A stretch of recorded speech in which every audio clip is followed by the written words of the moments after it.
போட்டித் தேர்வுகளுக்கான பொதுத்தமிழ். பட்டியல் 1 உள்ள நூல்களை பட்டியல் 2 உள்ள நூலாசிரியர்களுடன் பொருத்தி கீழே கொடுக்கப்பட்டுள்ள குறியீடுகளை கொண்டு சரியான விடையை தேர்ந்தெடு. நூல் என்ன கொடுத்திருக்குன்னா பெண்மதி மாலை, மூவர் உலா, நான்மணிக்கடிகை, இரட்சண்ய குரல். நூலாசிரியர்கள் விளம்பி நாகனார், வேதநாயகம் பிள்ளை, எச்.ஏ. கிருட்டின பிள்ளை, ஒட்டக்கூத்தர். இதை நம்ம மேட்ச் பண்ணணும். பெண்மதி மாலை அப்படிங்கிற நூலை எழுதினது யாருன்னா மாயூரம் வேதநாயகம் பிள்ளை. அதனால இதுக்கு நேர கொண்டாந்து 1 அப்படின்னு எழுதிக்கிறோம். மூவர் உலா ஒட்டக்கூத்தர் எழுதினார். மூவர் உலா எழுதினவரு ஒட்டக்கூத்தர். அதனால இதுக்கு நேர 2. நான்மணிக்கடிகை எழுதினவர் விளம்பி நாகனார். அதனால இதுக்கு நேரம் 3. இரட்சண்ய குரல் எழுதினவர் எச்.ஏ. கிருட்டின பிள்ளை. இரட்சண்ய குரல், இரட்சண்ய யாத்திரிகம் இது எல்லாமே எழுதினது எச்.ஏ. கிருட்டின பிள்ளை. அதனால அதுக்கு நேரம் 4. இப்ப 1க்கு நேரம் என்ன இருக்கு? ஆ இருக்கு. அதனால 1க்கு நேரம் ஆ வரணும். இப்படி பார்க்கணும். 2க்கு நேரம் ஈ இருக்கு. அதனால 2 கீழே ஈ வரணும். 3க்கு நேரம் ஆ இருக்கு. அதனால 3 கீழே ஆ வரணும். 4க்கு நேரம் ஈ இருக்கிறதுனால 4 கீழே ஈ வரணும். இந்த மாதிரி தான் மேட்ச் எழுத. சில பேருக்கு இது கன்ஃபியூஸ் ஆயிரும். அதனாலதான் நான் இதை சொன்னேன். முதல்ல இங்க நம்பர் போட்டுக்கோங்க. போட்டுக்கிட்டு 1க்கு நேரம் ஆ இருக்கா இது. அப்ப பெண்மதி மாலை எழுதினவர் ஆங்கிற வேதநாயகம் பிள்ளை. 1ங்கிற பெண்மதி மாலை எழுதினவர் ஆல இருக்க வேதநாயகம் பிள்ளை. 2ல இருக்க மூவர் உலாவை எழுதினவர் ஈல இருக்க ஒட்டக்கூத்தர். 3வது நான்மணிக்கடிகை எழுதினவர் ஆல இருக்க விளம்பி நாகனார். 4வது இரட்சண்ய குரலை எழுதினவர் ஈல இருக்க எச்.ஏ. கிருட்டின பிள்ளை. பட்டியல் 1 உள்ள சொற்களை பட்டியல் 2 உள்ள சொற்பொருள் அறிந்து கீழே கொடுக்கப்பட்டுள்ள குறியீடுகளை கொண்டு சரியான விடையை தேர்ந்தெடு. இது சொல்லும் பொருளும். பேதை அப்படின்னா அறியாதவன். அதனால அதுக்கு நேரம் 1. ஏதம் அப்படின்னா கேடு, துன்பம், தீமை அது எல்லாமே கேடு. அதனால 2க்கு நேரம் 2. இயைவு அப்படின்னா பொருத்தமாக. அது 3. வாவினா குளம். இதுல ஏதாவது 1 தெரிஞ்சு 1 2 தெரிஞ்சாலே நீங்க மேட்ச் பண்ணிடலாம். பேதைனா அறியாதவன், ஏதம் கேடு, இயைவு பொருத்தமாக. அதனால இயைவுங்கிறதுக்கு நேரம் 3. வாவி குளம். 1ங்கிற பேதைக்கு ஈங்கிற அறியாதவன், 2ங்கிற ஏதத்துக்கு ஆங்கிற கேடு, 3ங்கிற இயைவுக்கு ஈங்கிற பொருத்தமாக, 4ங்கிற வாவிக்கு ஆங்கிற குளம்.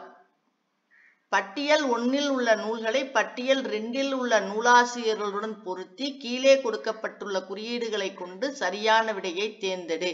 குடும்ப விளக்கு, ஞானரதம், இயேசு காவியம், பெண்மை வெல்க. தேசிய கவி கண்ணதாசன், திருமதி சவுந்தரா கைலாசம், கனக சுப்புரத்தினம். நமக்கு இதுல இயேசு காவியம் கண்ணதாசன்னு தெரியும். அதனால அதை 3 இந்த மாதிரி தெரிஞ்சதான் நம்ம முதல்ல குறிச்சுக்கலாம். குடும்ப விளக்குங்கிறது பாரதிதாசன் எழுதினது.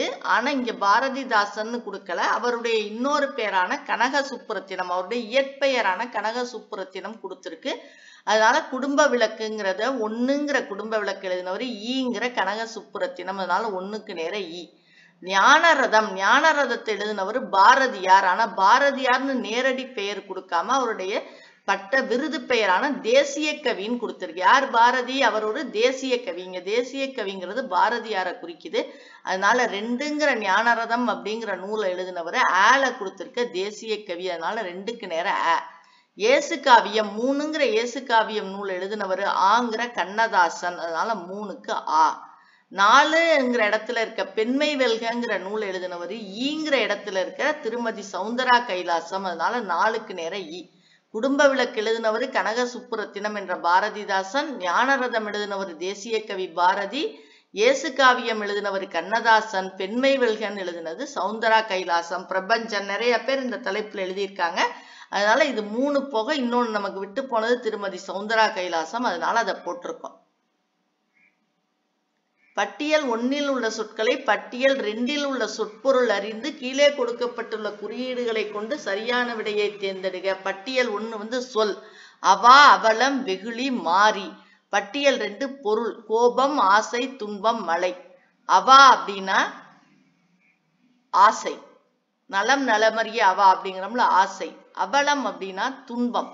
வெகுளினா கோபம். வெகுளாமைன்னு ஒரு அதிகாரமே திருவள்ளுவர் எழுதியிருக்கார். கோபப்படக்கூடாது அப்படிங்கிறதுக்காக. வெகுளினா கோபம். மாறினா மழை.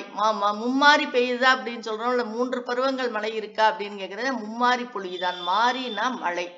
அப்ப அவா அப்படிங்கிறது 1ங்கிற இடத்துல இருக்க அவாவுக்கு ஆங்கிற இடத்துல இருக்க ஆசைதான் பொருள். ரெண்டுங்கிற இடத்துல இருக்க அவலத்துக்கு ஈங்கிற இடத்துல இருக்க துன்பம் தான் அதனுடைய பொருள்.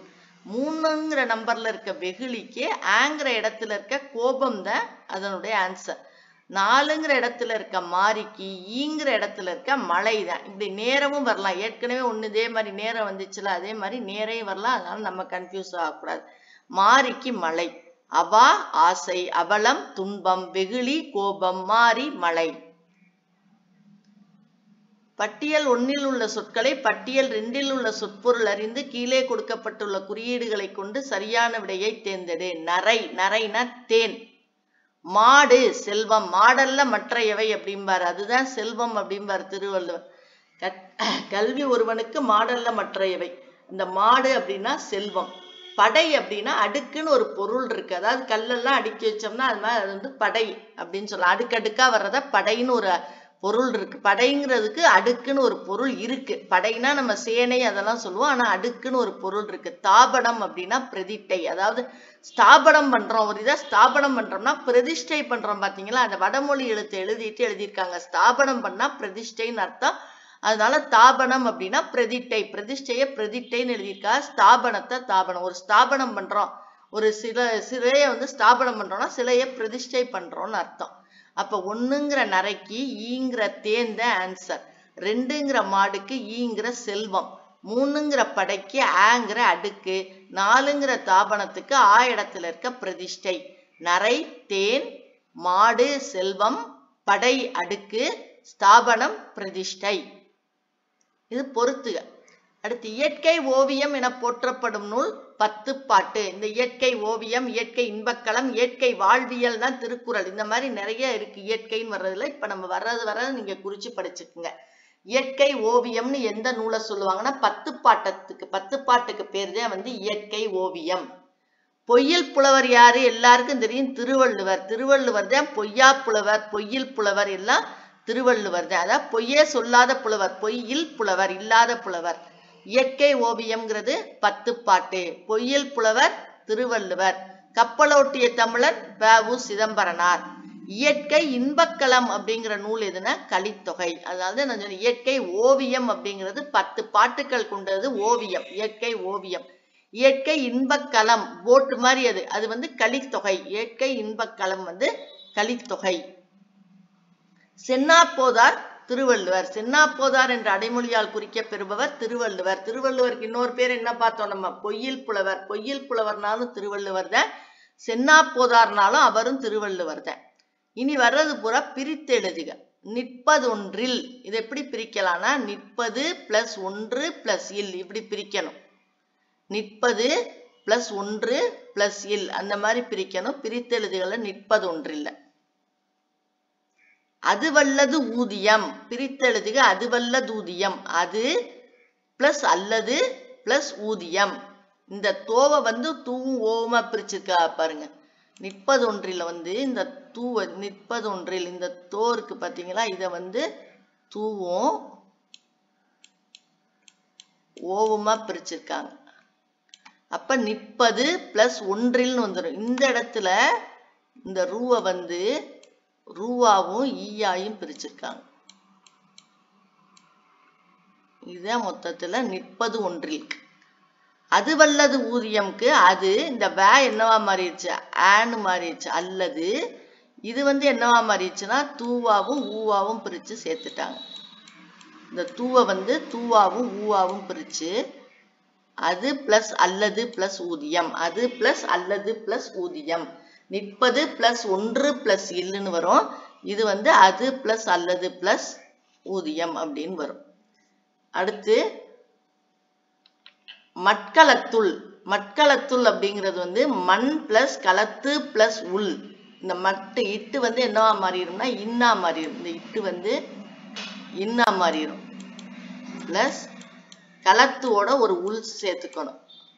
மண் பிளஸ் களத்து பிளஸ் உள் தான் மட்களத்துள். இதெல்லாம் முக்கியமான வார்த்தை. மண் பிளஸ் களத்து பிளஸ் உள் தான் மட்களத்துள். நிறைய பேர் இப்படி எழுதிடுவோம் மண் பிளஸ் களத்துள்னு. ஏன்னா மட்டு வந்து மண்ணா மாறும்னு நமக்கு தெரியும். ஆனா களத்துள் வந்து களத்து பிளஸ் உள்ளா மாறும். பேரண்டங்கள். பேரண்டங்கள் வந்து பெருமை பிளஸ் அண்டங்கள். இது ஒரு பண்பு தொகை பேரு. பேர் பிளஸ் அண்டங்கள் அல்லது பெரிய பிளஸ் அண்டங்கள்லாம் எழுதிடக்கூடாது. பேரண்டங்கள்னா பெருமை பிளஸ் அண்டங்கள். அடுத்து உளதாகும்.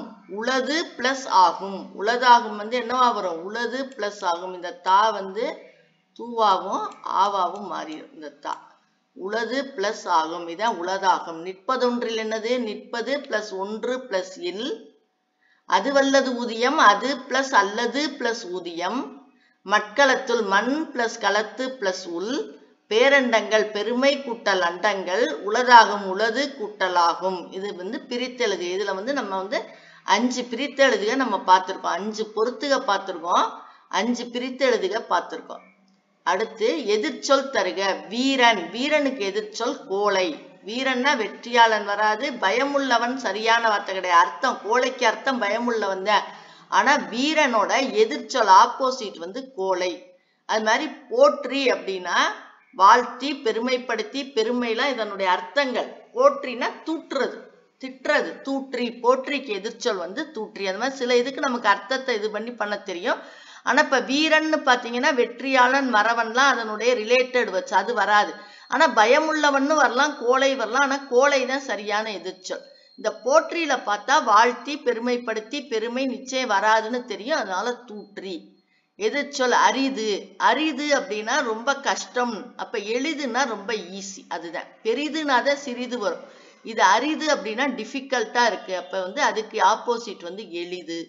எதிர்ச்சொல் தருக. முந்தி பிந்தி. படைக்கு முந்து பந்திக்கு முந்து படைக்கு முந்து பந்திக்கு பிந்து. அந்த மாதிரிலாம் ஒரு பழமொழி இருக்கு பார்த்தீங்களா? அதான் முந்தி போனா நம்ம பின்னாடி வரவங்க பிந்தி வர்றது. அதனால இது வேற. முந்தினா முன்னாடி போறது, பிந்தினா பின்னாடி வர்றது. உயர்ந்து. உயர்ந்துனா தாழ்ந்து. உயர்ந்துனா தாழ்ந்து. உயர்வுனா தாழ்வு. உயர்ந்துனா தாழ்ந்து. இதெல்லாம் எதிர்ச்சொல். எதிர்ச்சொல் என்னென்ன பார்த்தோம்? வீரன், கோழை, போற்றி, தூற்றி, அரிது, எளிது, முந்தி, பிந்தி, உயர்ந்து, தாழ்ந்து. இப்படி தினம் நம்ம ஒரு 20 கேள்வி பார்ப்போம். எல்லாமே போட்டித் தேர்வுகளுக்கு உள்ளத பொது தமிழ்களை தான் நான் அதுல இருந்து எடுத்து கொடுத்துருக்கேன் உங்களுக்கு.